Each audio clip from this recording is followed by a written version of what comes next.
सनातन धर्म प्रेमी आत्मस्वरूप प्रिय मित्रों, हर हर महादेव, जय मां अम्बे।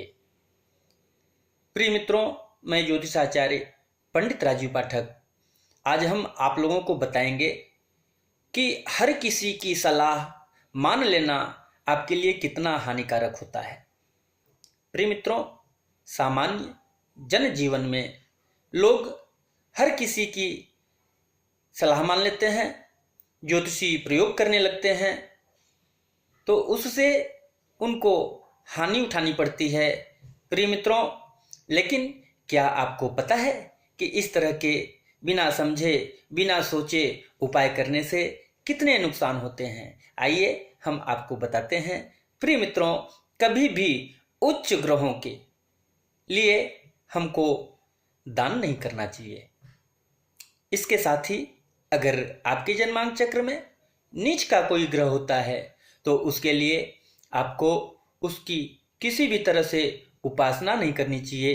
प्रिय मित्रों, कुंडली के सप्तम भाव में गुरु हो तो कभी भी पीले वस्त्र का दान नहीं करना चाहिए। 12वें भाव में चंद्रमा हो तो साधु संतों का संगत नहीं करना चाहिए, वह आपके लिए हानिकारक सिद्ध होगा। प्रिय मित्रों, अगर आपके सप्तम अथवा अष्टम स्थान में सूर्य हो तो ऐसी स्थिति में आप तांबे का कोई भी पात्र, कोई भी वस्तु किसी को भी दान न करें।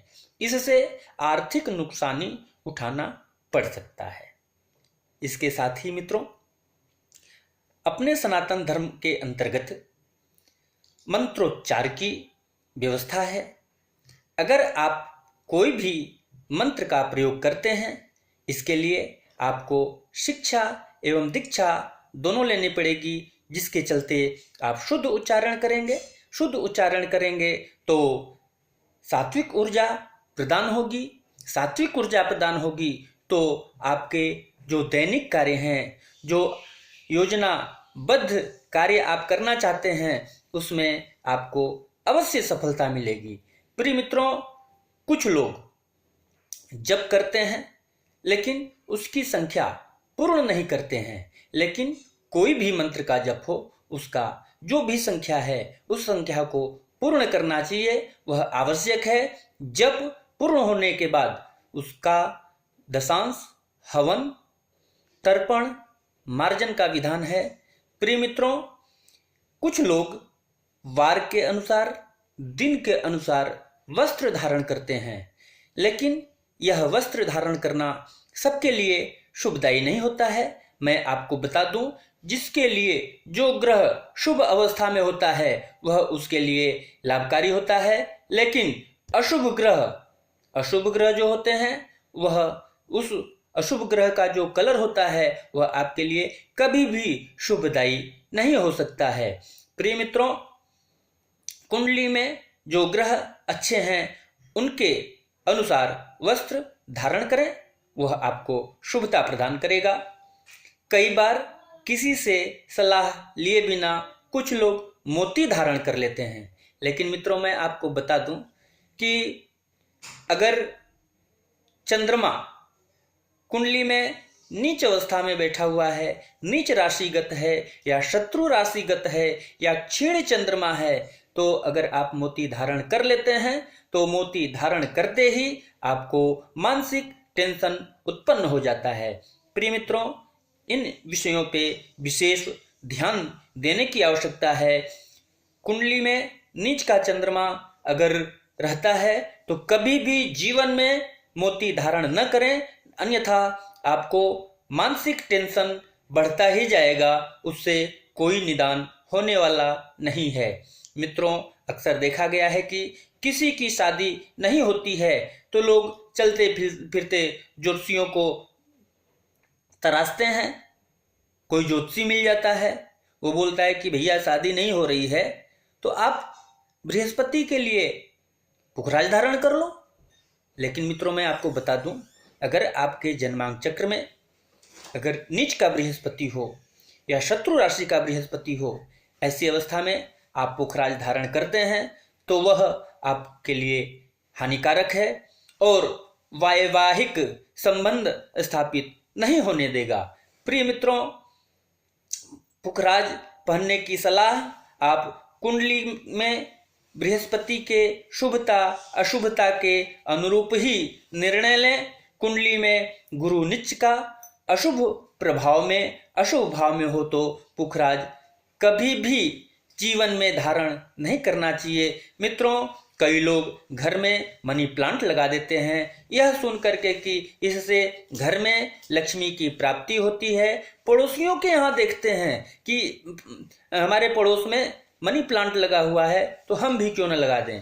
लेकिन मित्रों, मैं आपको बता दूं आश्चर्यजनक बातें कि अगर आपके जन्मांक चक्र में बुध अशुभ स्थान में हो, शत्रु स्थान में हो या बुध के ऊपर पाप ग्रहों की दृष्टि पड़ रही हो तो ऐसे अवस्था में आपको मनी प्लांट बिल्कुल नहीं लगाना है। इससे आपको हानि ही हानि है।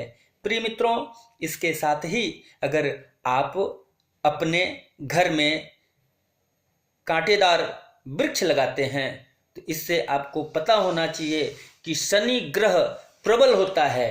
इसलिए बिना सोचे, बिना समझे, बिना अपने कुंडली का विश्लेषण कराए आप कोई भी निर्णय न ले, अन्यथा आपके लिए जोखिम होगा, आपके परिवार के लिए जोखिम होगा, आपके स्वास्थ्य के लिए जोखिम होगा। प्रिय मित्रों, अगर कांटेदार वृक्ष आप अपने घर में लगाते हैं तो उससे आपके घर की बहन बेटी दुखी रहती है।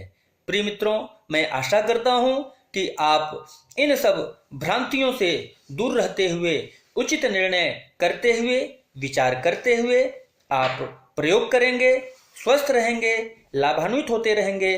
प्रिय मित्रों, मैं बता दूं, अगर आप मेरे इस चैनल को पहली बार अगर देख रहे हैं तो आप सब्सक्राइब कर लीजिए, ताकि इस तरह से प्रोग्राम मैं जो देता हूं आप लोगों के लिए ही देता हूं कि आज के समाज में बहुत विडंबना हो रही है। इस विडंबनाओं से बचने के लिए उचित निर्णय लेकर के, प्रयोग करके लाभ प्राप्त करने के लिए, योजनाबद्ध कार्य करने के लिए आप लोग तत्परता के साथ सात्विक ऊर्जा प्रदान करें। सात्विक ऊर्जा प्रदान करते हुए सर्वे भवन्तु सुखिनः, सर्वे सन्तु निरामया, सर्वे भद्राणि पश्यन्तु, मां कश्चित् दुख भाग भवेत्। प्रिय मित्रों, इन्हीं शब्दों के साथ मैं अपने वाणी को विराम देता हूं।